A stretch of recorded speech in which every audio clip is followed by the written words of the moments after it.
Good morning all of you. Today's topic is scaphoid projection anterior oblique ulnar deviation। जो आज का हमारा point रहेगा उसमें हम डिस्कस करेंगे एंटीरियर ओब्लिक अल्नर डेविएशन कभी भी आ जाए प्रोजेक्शन स्कैफोइड के तो कैसे करते हैं।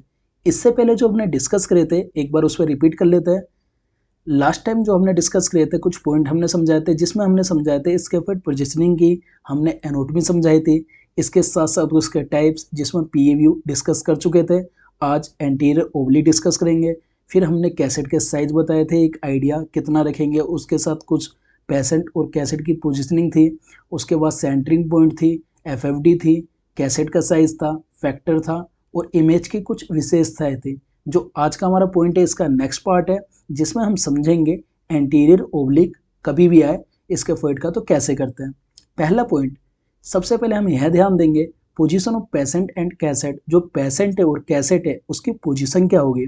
सबसे पहले पीए व्यू की पोजीशन में लाना है। जैसे आप जब भी हैंड का एक्सरे करते हैं तो क्या करना है, आपको पीए व्यू की पोजीशन में लाना है। उसके बाद hand and wrist, hand hand मतलब जो होता है रिस्ट जॉइंट से ये पूरा हैंड है, हैंड और ये जो रिस्ट है इसे क्या करना है 45 डिग्री का एक्सटर्नली साइड रोटेट करना है। यहाँ पे जो 45 डिग्री है एक्सटर्नल मतलब क्या होता है बाहर की साइड, इंटरनल मतलब क्या होता है अंदर की साइड। नेक्स्ट पॉइंट, अब आपको यह ध्यान देना है जो आपका पार्ट बचा हुआ हैंड का इसे क्या करना है अल्नर डेविएशन के साथ एडक्शन करना है। यहाँ पे देखेंगे the hand should remain adduction in ulnar deviation. तो एडक्शन का जो मतलब है यहाँ पे यह है, एडक्शन मतलब होता है ऐड करना, एबडक्शन मतलब होता है किसी पार्ट को दूर ले जाना। तो यहाँ पे अल्नर डेविएशन के साइड हैंड को आपको ऐड होना चाहिए। इसके साथ आपको जो कैसेट की पोजिशनिंग होगी क्या होगी, कैसेट के एक क्वार्टर पार्ट होगी जो अनएक्सपोज्ड होगा और यहाँ पे एक लेड का यूज आप कर सकते हैं। नेक्स्ट पॉइंट, हैंड को सपोर्ट देने के लिए पोजीशन जब करेंगे आपको हैंड को सपोर्ट देने के लिए एक नॉन ओपेक पैड का यूज कर सकते हैं। उसकी जो लोकेशन होगी वह कहाँ होगी, ये आपका नॉन ओपेक पैड है जो इसकी लोकेशन होगी थंब के नीचे होगी। ये आपका अंगूठा है, थंब मतलब होता है अंगूठा, थंब के नीचे नॉन ओपेक पैड की आपकी लोकेशन होगी और ये 45 डिग्री का यूज में ला सकते हैं। दो point clear. Next point, sandbag. ये जो एरिया दिख रहे हैं ये सैंडबैग है, ये फोर आर्म के अक्रॉस होना चाहिए। अक्रॉस मतलब होता है आर पार। The forearm is immobilised using a sandbag. Forearm को इमोबिलाइज्ड करने के लिए एक सैंडबैग का आप यूज कर सकते हैं। Next point, direction and centring of the X-ray beam. अब जो एक्सरे बीम है उसकी डायरेक्शन और उसकी सेंटरिंग पॉइंट कहाँ होगी, तो जो डायरेक्शन यूज होगी वह होगी आपकी वर्टिकल सेंटर रे और इसके साथ जो सेंटरिंग पॉइंट होगी वह क्या होगी centred Midway between the radial and ulnar storage process. यहाँ पे ये एरिया है ये आपका रेडियल है और ये जो ये एरिया है ये अल्नर स्टोरेज प्रोसेस होती है। तो इसके जो मिडवे बिटवीन जो बीच में होगी सेंटरिंग पॉइंट होगी किसकी, एक्सरे बीम की। Next point, FFD.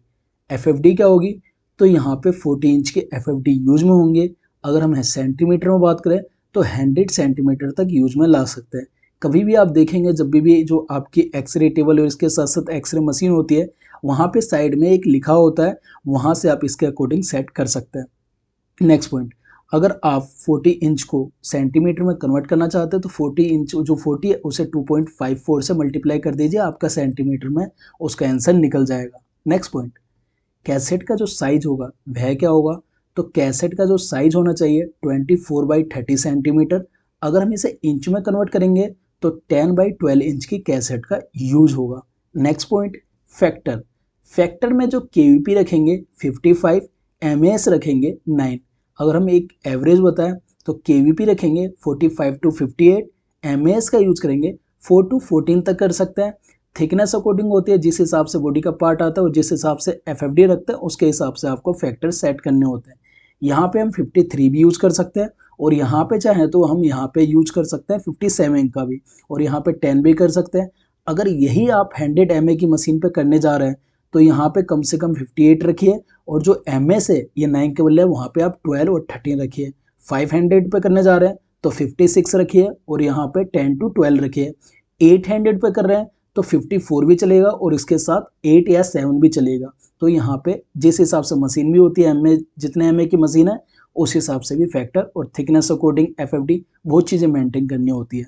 Next point, जो इमेज की विशेषता है तो इमेज की विशेषताएं क्या होनी चाहिए। सबसे पहले हम बात करें the image should include the distal end of the radius and ulna and the proximal end of the metacarpal.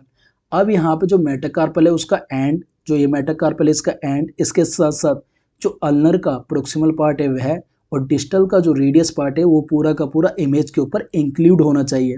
Next point, जो स्कैफोइड है, जो स्कैफोइड बोन देख रहे हैं आप, स्कैफोइड बोन पूरी की पूरी क्लियर होनी चाहिए। इसके साथ साथ क्या होना चाहिए, जो कैसेट है लॉन्ग एक्सिस, यहाँ पे आपको 4 इमेजें दिखाई दे रही है। पहला, ये आपकी होगी लॉन्ग एक्सिस लाइन, ये होगी अल्नर लाइन, ये हो गया आपका फ्रैक्चर, अगर किसी भी पार्ट में फ्रैक्चर हो तो ये फ्रैक्चर लाइन है, ये हो गया आपकी रेडियल लाइन और ये हो गया line perpendicular to long axis. तो ये पूरा का पूरा आप यहाँ से मेंशन कर सकते हैं।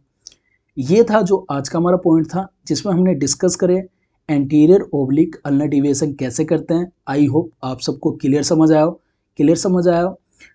इसके साथ साथ जो नेक्स्ट वीडियो लाएंगे, इसका जो नेक्स्ट पार्ट रहेगा हमारा रहेगा नेक्स्ट पार्ट पोस्टीरियर ओब्लिक का रहेगा कि पोस्टीरियर ओब्लिक स्कैफोल्ड प्रोजेक्शन का कैसे करते हैं। मिलते हैं एक नए वीडियो में नए टॉपिक के साथ। जय हिंद।